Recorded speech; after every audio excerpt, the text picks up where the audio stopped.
আমি জানি আপনার সাথে এবং বিকনুর ভাইয়ের বেশ কয়েকটা কাজ আছে। সেই কাজের মধ্যে অন্যতম একটা কাজ ছিল থার্ড পারসন সিঙ্গুলার নাম্বার। আমরা এই আয়োজনটা শুরু করবার আগেও একটা করলা বেচার গল্প শুনছিলাম।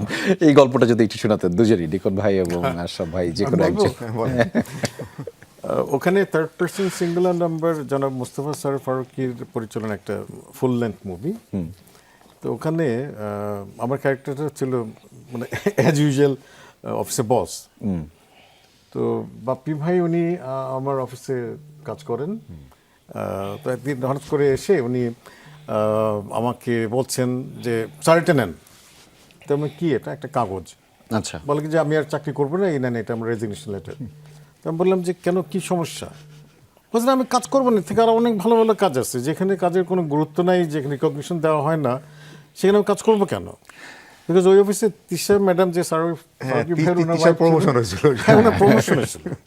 প্রমোশনটা উনি ওনার কোয়ালিটি দিয়েই পায়, কিন্তু ওনার ধারণা যদি মেয়েদেরকে আমি প্রমোশন দিয়েছি, whereas he is doing মানে good job but not recognising. তখন আমি বললাম যে তাহলে আপনি চাকরি না করলে আপনি কি করবেন? You know what is said? আমি করলা চাষ করবো। আমি সরি, আমি টয়টা করলা গাড়িটার এরকম কিছু, সরি কি কি বলে, আমি করলার চাষ করবো। আমি করলার চাষ গ্রামে ফিরে গিয়ে করলা চাষ করবো। বলে করলার চাষ করে এর থেকে অনেক প্রফিটেবল এবং ওখানে অনেক রিকগনিশন পাওয়া যায়, মানে রেসপেক্ট আছে, এখানে তা নাই।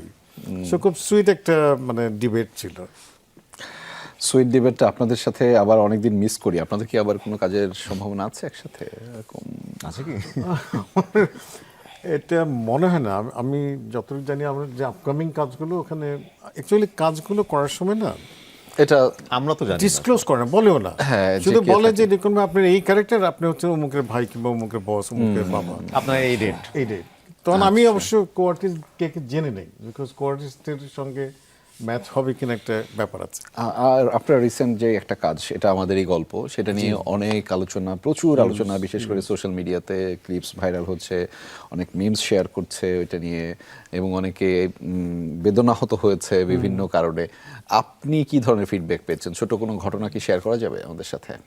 আমি তো 1 ঘন্টা আগের একটা এক্সপিরিয়েন্স বলি।